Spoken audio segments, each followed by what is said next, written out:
All right, so this topic here is a little bit of not a sensitive one, but I did not go to college. Instead, when I left high school, I began working road construction and running a shovel, aka a excavator, for $32 an hour. And by the end of a 3-month summer, I had about $30,000. Now, my friends who went to college, they did not have this outcome at the end of their summer. But I remember asking people my senior year, as I walked around, I kind of did a poll of the people in my class, and I said, "Are you going to college? What are you going to college for?" Everybody, very few. There was, if they didn't say a psychologist, which might have been just 2 or 3 of them, and I was like, "Oh, I want to be a psychologist," because you're at school, so everybody's thinking social. That's all school is. It's glorified daycare.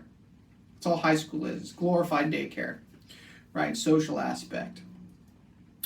But everybody said, "Oh, I'm taking basics. I'm just taking basics. I don't know, taking basics." I was like, "You're going to pay for this, right?" "Oh, yeah, well, I'm just taking basics."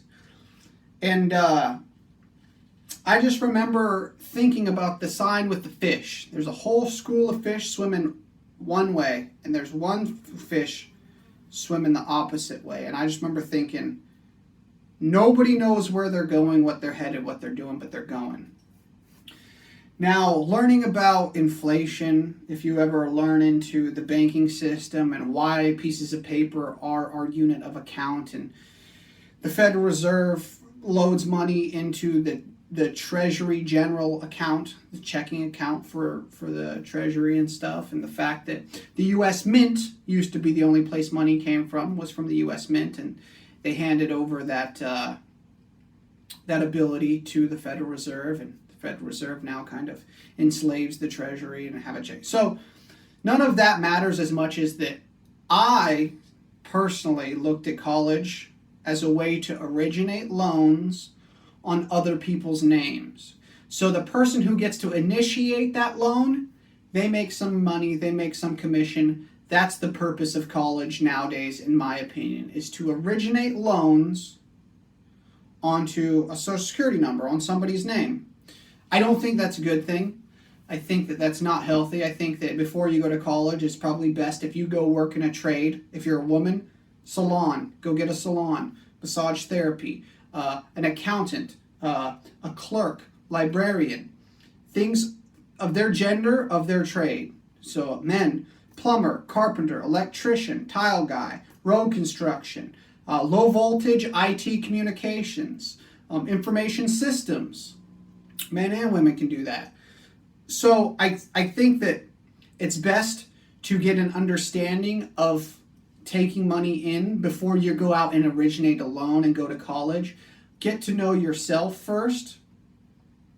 And by that, I don't mean live immorally, go out and have endless, sex and things like that. Those things you create children. That's what happens with that. If you're lucky or unlucky, it doesn't happen. Depends on how you see it. I personally love having my son. I've raised him. He's so much fun. It's extremely hard. It would probably break most people, and it breaks the child because they can end up in very bad situations, and there's a lot of things to that aspect. But personally, college is a way to originate loans. It's best to go get in the work field. If you haven't had exposure to earning money, to thinking about money, or if you've already had a job and you're like, I want to learn more about money and business, go to business school. That is probably the best place to go to college or do. Go to school for business. Make your skill set how bills and money and businesses and things like that work. Okay? So that's my personal experience. That's what I would think if you're going to do college. Go to business school.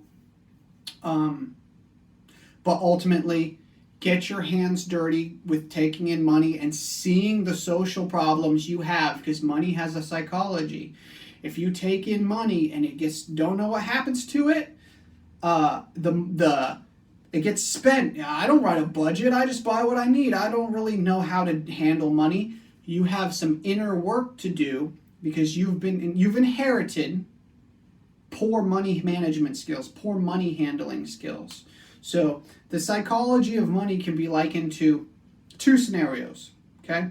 Scenario A, you see me, I'm broken down on the side of the road, I got a flat tire with my car, I'm out here, I'm standing, you pull up next to me, roll down your window, and I say, hey, can you please help me change this tire, man? Like, it's raining, would you please help me?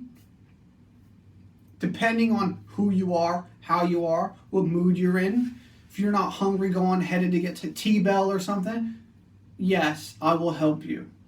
Okay, I'll help you change this tire. Now, scenario B.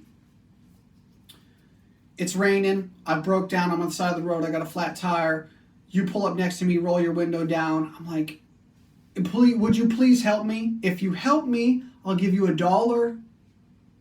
Okay, so the inner reflection that you just saw that can flip like that is the fact that money has a psychology to it.